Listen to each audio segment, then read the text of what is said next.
Hi there, Jennifer here. This is going to be a part of our dual citizenship series. Now, I've already talked about the benefits of getting Philippine dual citizenship, such as easy travel to the Philippines, unlimited stay there, unlimited ownership of land, unrestricted business opportunities, right? So this video is for those who are ready to apply for their dual citizenship. We'll talk about the process, the requirements, the cost, and what to expect on the day when you reacquire your Filipino citizenship. Before we head into the requirements, let's just quickly review on who is eligible to apply. If you are a natural-born Filipino, if after or on January 17, 1973, at least one of your parents was a Filipino citizen at the time of your birth. What about kids?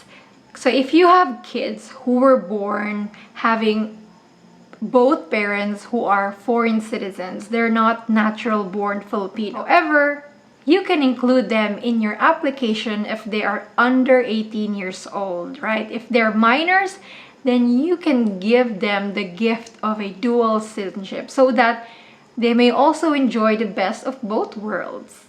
And take note, they don't even have to be present with you during the application. And if you were not decided, well, you can add your kids or petition them for Filipino citizenship later. Just as long as they are still minors, you can petition them. Moving on, where to apply. So you can apply for your dual citizenship either here in the Philippines at the Bureau of Immigration main office in Manila, or there abroad at Philippine embassies or consulates. So which is easier? It's easier to apply there, guys. Because the process can be it could just involve one visit at the embassy. Now let's go to our process. Our first step would be to check your documents availability. Some embassies will tell you, set up an appointment.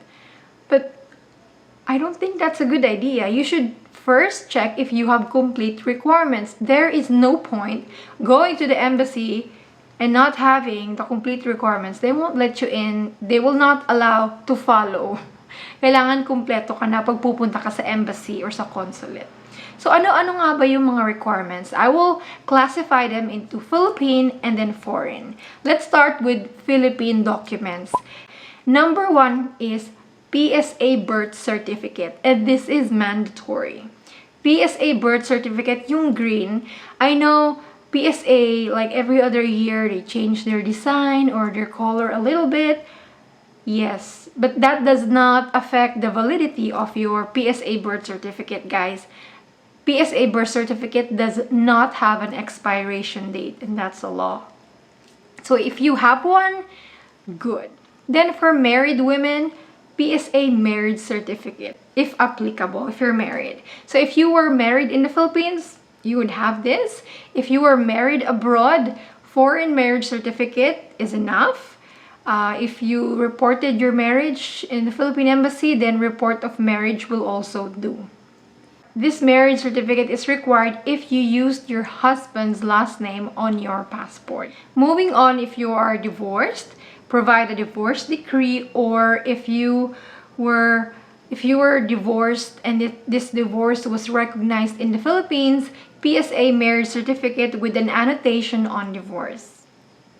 So those are the PSA papers that you might need. So where do you get them? You can't get them from the embassy. You have to order them from psaservice.com.ph. They offer international deliveries for select countries. The cost per document is 365 pesos each. So this is their schedule of delivery. If you're going to avail Philippine Post Office, it's cheaper, but damn, it takes 6 to 8 weeks of delivery lead time. Matagal.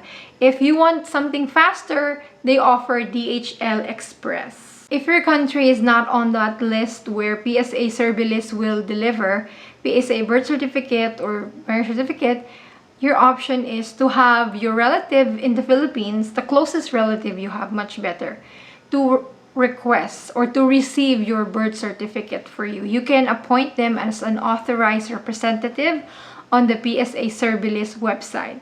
And then once they receive it, they'll have to send it to you. So it has to be original, guys, ha? Yung birth certificate or marriage certificate, it has to be original. Hindi pwede photocopy. And a last thing is, if you still have a valid Philippine passport, yes, you need that as well.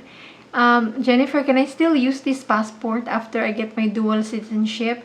Actually, guys, no. Because when you were naturalized as a foreign citizen, nawala na din yung validity ng passport ninyo. You'll have to apply for a new one. In some embassy, they will put holes on your Philippine passport so that you can't use it anymore.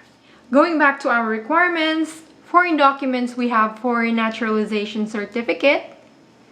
Then you have your valid foreign passport. If you don't have one yet, you can just present a valid government ID. So let's say you have a foreign driver's license. And that's it. It's really simple. Other circumstances is if, for example, you were a dependent to your parents' naturalization, you'll have to have a notarized affidavit of explanation on how you attained foreign citizenship. Original notarized affidavit. And don't worry, this document is downloadable. It's on the Philippine Embassy website, but I'll have it on the description box as well. And when it comes to notary, you can have it notarized at the Philippine Embassy. Other special circumstance is if your name changed.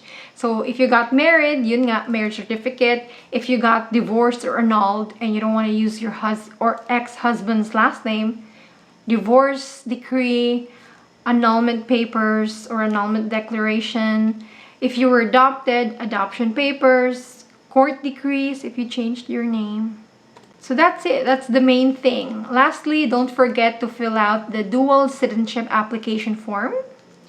When you fill this out, it's better if it's typewritten, so sa computer. Do not leave any spaces blank. Bawal ang blank space. So if it's not applicable to you, write NA or none, or if you don't know, don't know. Don't sign the application, guys, because for signing, you have to be in front of the consular officers. So don't sign it at home. And another thing is get your photos taken. So this is 2x2 pictures. Some embassies only require 2, some 3. So just to be safe, have 3 2x2 photos. And white background, no wearing of glasses or contact lenses. And it has to be within 3 months. If you decide to add your minor kids or kid on your application, they'll have the same requirements as well. And then make sure to photocopy all of that, original and photocopy. So how much does it cost to reacquire your Filipino citizenship? It's cheap. It's $50 per applicant. You can pay cash or card, which is a good thing. It used to be just money order. I'm glad that a lot of embassies now have terminal for card payments. And then if you're adding your minor kid, that's $25 per applicant. Now that you have your complete documents, it's time to book your appointment. So a simple Google, dual citizenship, name of the state where you live. So for example, California. That would be the Los Angeles Philippine Consulate.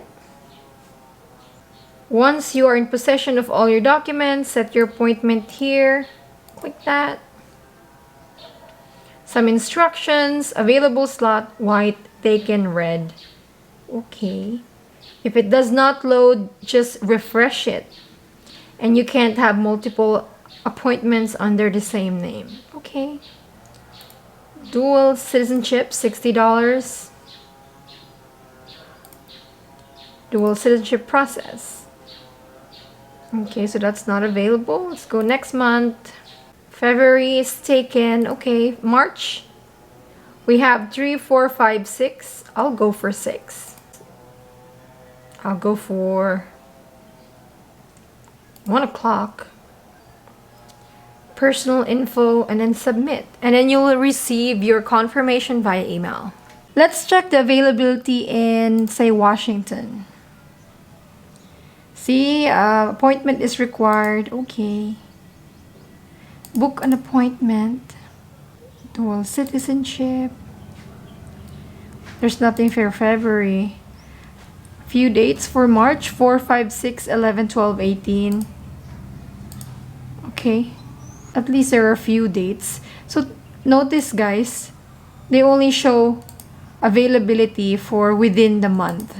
So some embassies, I've noticed, especially in the US, you can just book one appointment. You bring your documents, you go to the embassy. If it's complete, same day you do your oath of allegiance, and then you receive your dual citizenship certificate. The Philippine consulate in Honolulu, Hawaii. If you're outside the mainland of Hawaii, if you live in another island or out of state, there is no need to make an online appointment. They can just scan their documents and then email it to the Philippine Consulate General, and then they'll make the initial evaluation. If your application is in order, they will inform you for the next steps. How about in Canada? I noticed in Toronto, where a lot of Filipinos live, there you have two choices to submit your documents. You can either mail it or you could make a personal submission. But to make the personal submission, you'll have to make an appointment. It's really important to visit the website, guys, to where you're applying. Kasi iba-iba. Iba-iba yung process. Usually sa US, isang visit lang. So dapat complete requirements ka. Sa Sydney naman, you have to mail your documents, and if it's complete, they will contact you to attend your oath of allegiance. I like the US way, where you just bring all your documents and get it done on the same day. You've already had your documents and you booked your appointment. It's the day of your dual citizenship application. This is the day that you'll be Filipino again on paper. So please respect the ceremony. It's solemn, it's formal. So dress formally, guys. Wear something formal. Like if you were going to a job interview. There'll be other people who are also applying for dual citizenship. So each one of you, the consular officers will go through your papers. If it's good, then you'll be moved to another room and wait. Because all of you, you will have your oath of allegiance all together. So sabay-sabay. You'll do the oath of allegiance. You'll say, I, Jennifer Terri, will respect and defend the Philippine Constitution, so on and so forth. And because it's a Filipino event, it's not complete without singing. So I hope you still remember the words, Lupang Hinirang. Bayang Magiliw. At the end of the ceremony, you will receive your citizenship retention and reacquisition certificate. This is what you need to apply for Philippine passport. So what's the next step? The next step is Philippine passport. Is it mandatory? No, it's not mandatory to have a Filipino passport. Millions of Filipinos don't have passports.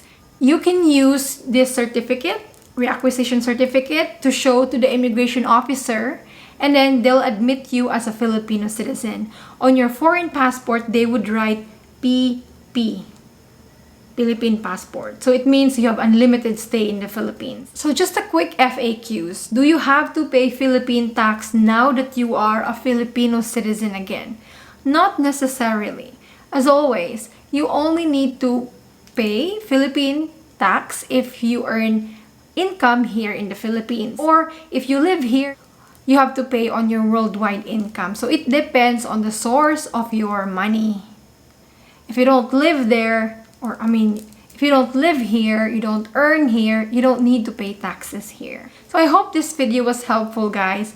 Let me know, how was your dual citizenship experience? Comment them down below. Different embassies, different process.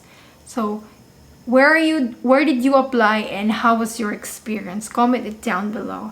I hope this video was helpful, and if it was, please leave a like on the video, and if you're new to the channel, subscribe. I make Philippine travel updates and visa stuff. Thank you so much. I'll see you with another update.